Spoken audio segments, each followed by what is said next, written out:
How's it going, everybody? It's JDM Drifter, and for today's video, I'm going to be reviewing the Hot Wheels ID Nightburner. Now, I've done multiple Hot Wheel ID reviews on my channel, but this is the first Hot Wheels ID I have done that is not a licensed model. This is actually the first Hot Wheels model I have reviewed at all on my channel that is not licensed. And I would have probably never got this to review. I usually only get the licensed models for the most part. But when I went into Dollar Tree, they had only two different types of ID cars, but probably around 20 of each of them. The Nightburner and the Jeep DJ Express, like I've already reviewed on my channel.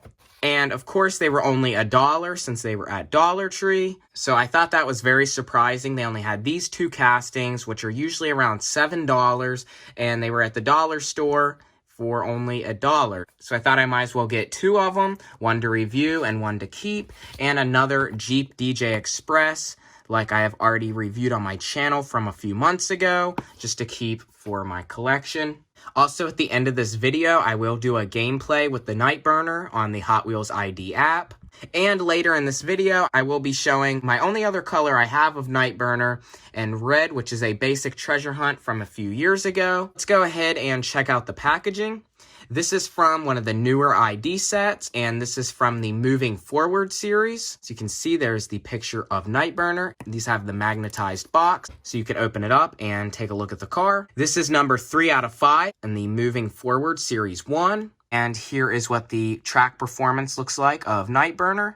Here is the bottom of the box. As you can see, this has a transparent green base, and there's the microchip, and it shows you how to scan it into your phone and play the game. You can play Hot Wheels ID on the App Store or Google Play. So really, that's about it for the packaging. I think Hot Wheels ID cars have some of the nicest packaging than any other Hot Wheel. Being able to actually open up the lid and see the bottom with the microchip, I think super neat. And these are also good boxes to store your cars in after you're done with them. So now let's go ahead and open this up so we can get an up-close look.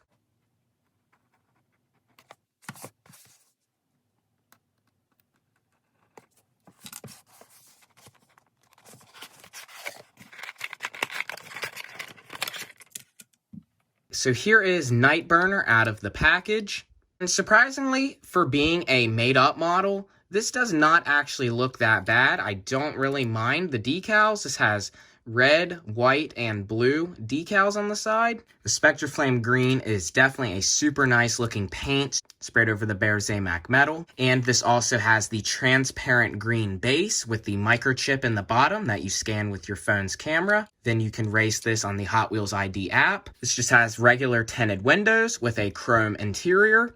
And what is a cool feature about the Nightburner casting, it has this exhaust opening in the back right here. And as you can see on the inside, there is a separate piece green plastic fan.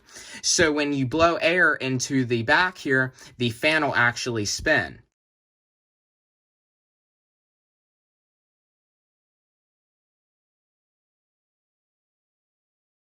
As you can see there, the fan does spin when air is blown into the back. And here are the ID wheels. This has the regular big wheel in the front and a even bigger sized wide wheel for the back. It has a chrome blue lip around the wheels, some red decals on it, and says Moving Forward HWID series on all 4 wheels. On the decals, you can see down here, it says Hot Wheels ID, but it is cut off on the bottom. Then even on the side, we have some of these black decals, which give it a really cool effect.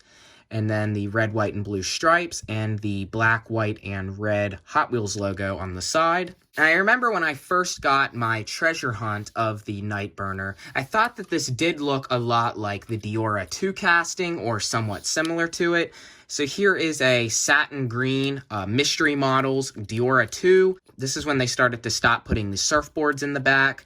Nightburner really does remind me a lot of the Diora 2. You can kind of tell by the strange front cab shape, the little spoiler that's sticking up in the back, and the motor back here, kind of like everything that's on the back of the Nightburner with the fan and everything. I do see some similarities out of these two. And here's another Spectraflame green ID car I've reviewed on my channel. This was given to me by John from the Lamley Group, and this is also in the same Spectraflame green as the Nightburner. And last up here is the treasure hunt I have of Nightburner. This was just a regular basic treasure hunt of 2016. This is the only one I had ever found of this treasure hunt, and I opened it. And there are some casting differences in these two. So if we go ahead and look at the front of these two Nightburners, the one main difference here is the front grille on the treasure hunt Nightburner is actually metal and a part of the body. On the new ID Nightburner, the grille is a part of the base because it is transparent green. More than likely that was something to cut even more metal off the Nightburner to make it cheaper. Not like there is enough metal cut out already from the fan and everything on this casting, but more than likely that is why that happened in the front.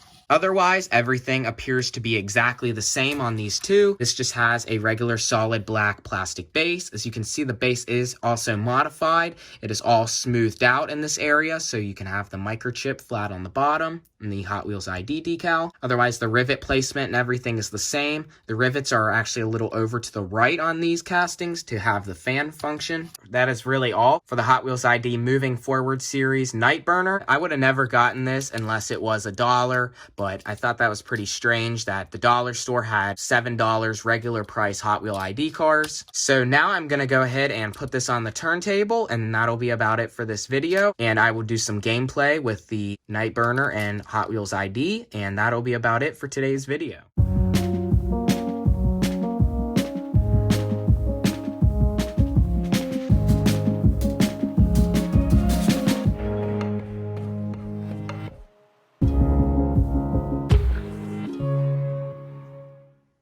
Okay, well, I think that's about all for today's video. If you enjoyed the video, please comment, like, and subscribe. Check out my other most recent video as well on the 1972 Mercedes 280 SEL. This is my first made-up casting I've reviewed on this channel.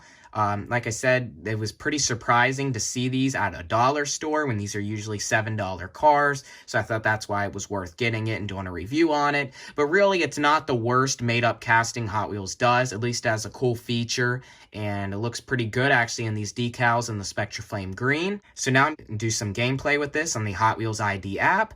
And again, if you enjoyed this video, please comment, like, and subscribe, and I will see you next time.